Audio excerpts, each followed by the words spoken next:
Thank you very much, colleagues. We now move to motion H.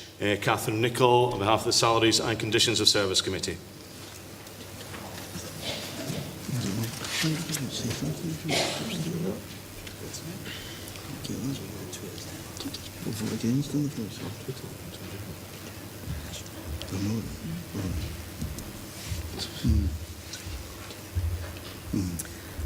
Catherine Nicholl, delegate number 49, on behalf of the Salaries and Conditions of Service Committee.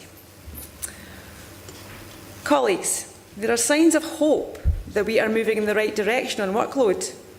Really?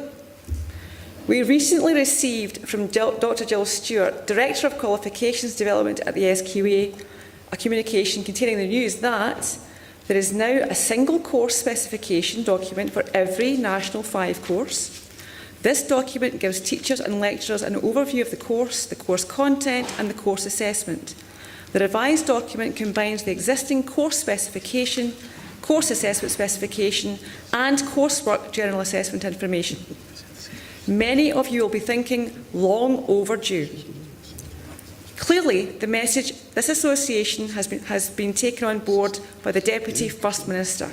We thank him for playing his part in making sure that measures are finally being put in place to reduce the time being lost by teachers on navigation of seemingly counterintuitive information pathways regarding national qualification courses. The Minister's efforts are breaking down the barriers.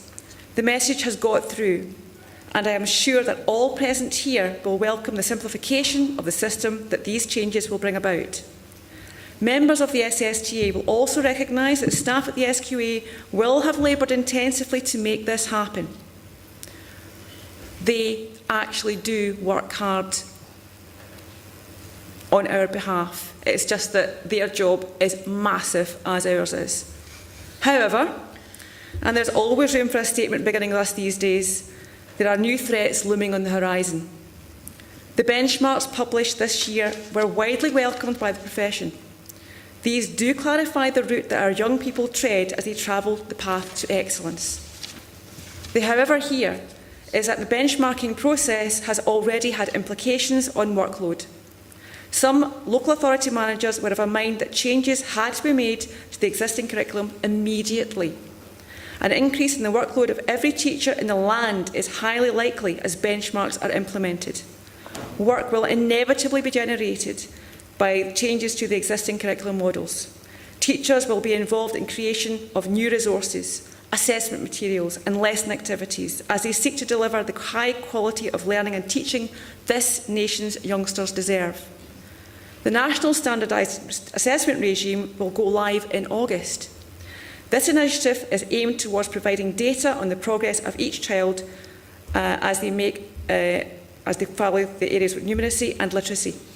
The online assessment will provide us, the professional educators named within the document, with evidence that we can access and evaluate to identify where each child excels and where they need additional support.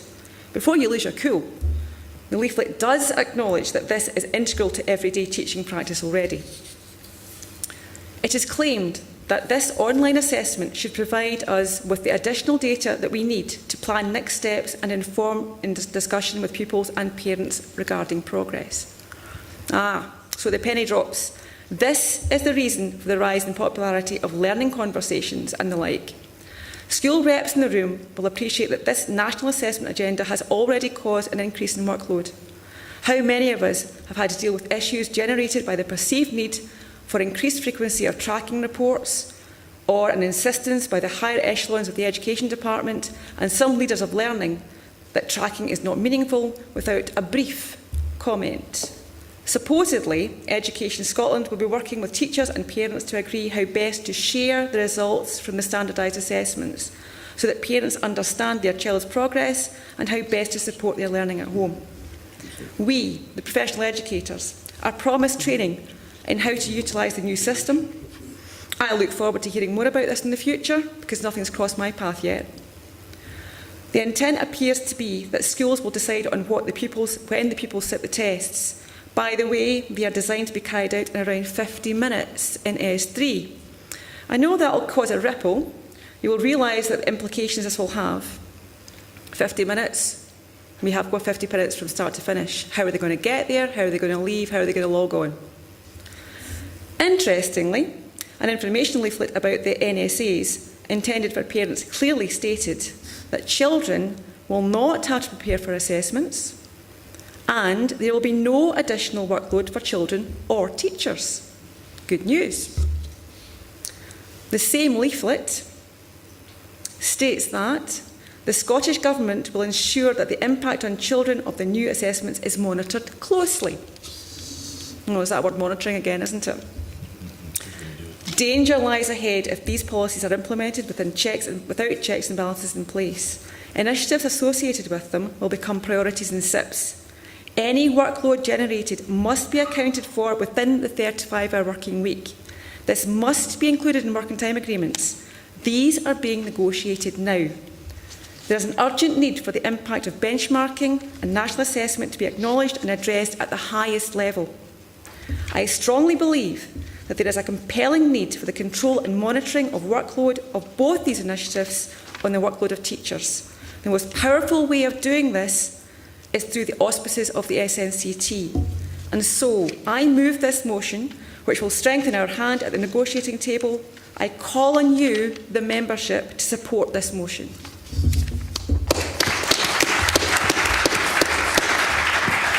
And formal second? Okay, thank you very much. As there are no contributions from the floor, we'll proceed to the vote. Those in favour, please raise your hands. Those against? Any abstentions? Unanimous. Thank you very much. Okay, we're just a moment or two. Sorry, yes, round of applause. Thank you.